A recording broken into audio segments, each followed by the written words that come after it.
Hello guys, welcome back to my channel. তোমরা সবাই কেমন আছো? আশা করি সবাই বেশ ভালো আছো। আমিও বেশ ভালো আছি। তো আমি চলে এসেছি আজ ফার্স্ট তোমাদের একটা ব্লগ ভিডিও নিয়ে। তো তোমরা ভিডিওটা পুরোটাই দেখতে থাকো, আশা করি তোমাদের বেশ ভালো লাগবে। তো আজকে আমরা গিয়েছিলাম দুর্গাপুর ইস্কন মন্দিরে। তো ফার্স্টে এখানে মন্দিরের ভেতরে যাওয়ার আগে এখানে আমরা জুতোগুলো খুলে নিলাম, আর খোলার পর এই যে দেখো আমরা আস্তে আস্তে এবার মন্দিরের দিকে যাচ্ছি। আর এই যে দেখো সামনের গেটটা কতটা সুন্দর লাগছে। আর তোমাদের সবাইকে বলছি, তোমরা কে কে এখানে দুর্গাপুর ইস্কন মন্দিরে এসেছো বলো তো? যদি কেউ এসে থাকো তো খুবই ভালো, আর যারা না এসে থাকো তারা অতি অবশ্যই একবার কিন্তু চলে এসো। তো এই যে চলো, আমি এবার আস্তে আস্তে করে ভেতরে যাচ্ছি। আর এটা আমার কিন্তু ফার্স্ট ব্লগ ভিডিও।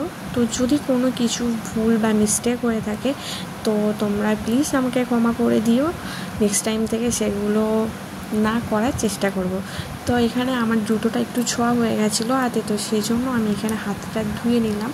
আর হাতটা ধোয়ার পর এই যে দেখো মন্দিরের চারিদিকটা কতটা সুন্দর লাগছে, পুরো ফাঁকা নির্জন একটা জায়গা মনে হচ্ছে। আর এখন আমরা 5টার সময় চলে এসেছিলাম মন্দিরে, তো সেই জন্য এখনও কেউ আসেনি। আর যদিও এসেছে তো হয়তো তারা সবাই ভেতরে আছে। তো চলো আমরাও এবার আস্তে আস্তে ভেতরের দিকে যেতে থাকি। আর এখানে দেখো একটা স্টল রয়েছে, তো চলো সেখানে আমরা ঢুকবো, কারণ আমাদের একটা বই নেওয়ার আছে। তো এই যে দেখো আমরা চলে এসেছি স্টলটার মধ্যে। তো এখানে অনেক কিছু আছে, সমস্ত রকমের বই পেয়ে যাবে। বই থেকে তারপর ধূপকাঠি, ব্যাগ, জামা কাপড়ও পাওয়া যায়, তিলক চন্দন, তারপর অনেক কিছুই পাওয়া যায়। তো এত তার মুখে বলা যাবে না, তোমরা যখন আসবে অবশ্যই তোমরা দেখে নেবে। আর আমিও তোমাদেরকে সবটা দেখাতে পারলাম না, সেই জন্য সরি।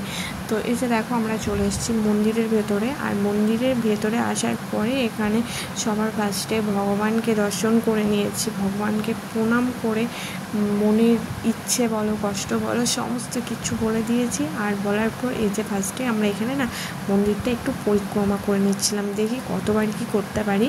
কারণ আমার তো ছোট বাচ্চা আছে, তো আমি এখানে 3বার হয়তো করেছিলাম। আর এই যে দেখো এবার আমি তোমাদেরকেও ভগবান দর্শন করিয়ে দিলাম। তো তোমরা সবাই ভগবানকে দর্শন করে নাও, মনের ইচ্ছা থাকলে বলে দাও, কষ্ট থাকলে বলে দাও। আর তারপর আর কিছু না। তো এই যে দেখো মন্দিরটা কতটা সুন্দর লাগছে। আর এখানে যেন এখন তুলসী মহারানীর আরতি হবে, তো সেই জন্য এখানে এখন মন্দিরটা বন্ধ করে দিল। তো এই যে দেখো এখানে তুলসী মহারানীর সেবা হচ্ছে। আমি মন্দিরের ভেতরে ঢোকার সাথে সাথেই তোমাদেরকে ভগবানকে দর্শন করাতে পারতাম, কিন্তু আমি করিনি। কেন বলো তো? কারণ আমি ফার্স্টে মন্দিরে এসে নিজের মতো করে সমস্ত কিছু ঘুরে ফিরে আমার কষ্ট বলো, সুখ বলো, সমস্তটা আমি ভগবানকে বলে তারপরে আমি তোমাদের সাথে ভগবানকে দেখালাম। তো যাই হোক, এখানে দেখো এখানে তুলসী মহারানীর আরতি হচ্ছে। আর এখানে ফার্স্টে এখানে ছেলেরা পরিক্রমা করে নিল, আর তারপরে যে আমরাও করে নিলাম মেয়েরা।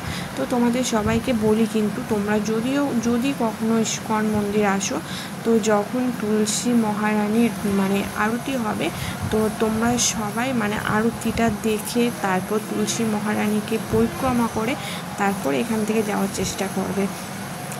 না আমি তোমাদেরকে আবার সেটা করতেই বলছি না, যদি তোমরা পারো তো অবশ্যই করো। তো আমি যখনই আসি তখনই করি। তো যাই হোক, এই যে দেখো এদিকে এবার মন্দিরের পর্দাটাও সরিয়ে দিয়েছে, কতটা সুন্দর লাগছে জানো। আমি যখনই ইস্কন মন্দিরে আসি তখনই আমি এখানে ভগবানের সামনে আসার পর কিছুক্ষণ যখন আমি বসে থাকি আমি কেন জানি না আমার চোখ দিয়ে জল চলে আসে। তো এরকম কি তোমাদের কারোর সাথে হয়েছে? যদি হয় তাহলে আমাকে বলবে তো কেন হয় এই জিনিসটা। আমার সাথে সব অনেক সময়ই এটা হতে থাকে, বেশিরভাগ ইস্কন মন্দিরে বলো আর মহাদেবের কাছে গেলেই আমার সাথে এটা হয়। তো যাই হোক, আমি ভেতর থেকে বেরিয়ে গেছিলাম কারণ আমার ছোট্ট বাচ্চা ছিল, সেই জন্য। তো এখানে দেখো যে স্টলগুলো আছে, তো এখানে অনেক রকমের খাবার পাওয়া যায়, আর সেগুলো কিন্তু সমস্তটাই ভেজ। ননভেজের কোনো জায়গাই নেই এখানে। তো এখান থেকে আমি নিয়েছিলাম কিছু খাবার, বাড়ির জন্য নিয়েছিলাম। আর এখান থেকে আমি ছোলা ভাটোরা খেয়েছিলাম। আর এই যে দেখো আমার ছেলে এখানে বসে থাকে, তো আমার ছেলেকে আমি জিজ্ঞাসা করছি বেটা কটা বাজছে, এখন তো সে বলছে 5টা বাজছে। বাচ্চা মানুষ জানে না, হয়তো সে জানে না, সেই জন্যই বলছে। এখন প্রায় বেজে গেছে 8টার কাছাকাছি। তো এখনও আমাদের খাবারগুলো হয়নি। তো যাই হোক, শেষমেশ হয়ে গেছে। এখান থেকে আমি রোলটা পার্সেল করে নিলাম। আর এই যে দেখো, এখান থেকে আমি ছোলা ভাটুরা নিয়েছি। আর ছোলা ভাটুরার টেস্টটা এত টেস্টি ছিল, কি বলবো তোমাদেরকে, মানে তোমরা না খেলে না বুঝতেই পারবে না। আর দেখো, যখন আমরা কিন্তু মন্দিরে আসলাম তখন বলো এখানে কেউ ছিল না, কিন্তু এখন দেখো কত সবাই আছে। তো যাই হোক, এখানে খেয়ে নিলাম। খাওয়ার পর এবার আমরা বেরিয়ে যাব। আর জানো, আজকে আমরা এসেছি আর কি বৃষ্টি পড়ছে, মানে অনেকটাই বৃষ্টি পড়ছে। তো কোনো অসুবিধা না, আমরা টোটো করে এসেছি, টোটো করে যাব, কোনো ব্যাপারই না। আর এই যে দেখো, পুরো মন্দিরটা কতটা সুন্দর লাগছে। বেরিয়ে যাব তো সেই জন্য মানে কেমনই মনের ভেতরটা করছে, মনে হচ্ছে যদি আর কিছুক্ষণ থাকতে পারতাম।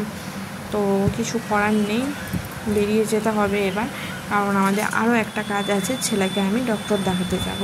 তো এই যে এদিকটা হচ্ছে তুলসী বাগান আছে। তো এই যে এখানটা আমরা একবার ঢুকে গেছি। আর এই যে দেখো আমার ছেলেটা কী করছে এখানে।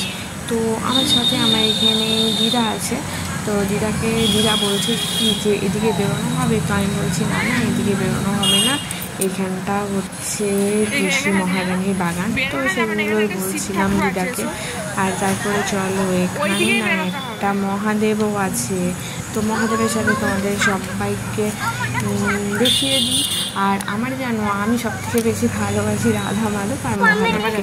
তো আমার আজকে অনেক বেশি খুশি হচ্ছে, কারণ আমি দুজনকে একসাথেই মানে দেখতে পেয়ে গেছি। তো আমার ছেলে বলছে ঘন্টা বাজাবো, তো সেই জন্য আমি ওকে কোলে নিয়ে একটু ঘন্টাটাও বাজিয়ে দিলাম।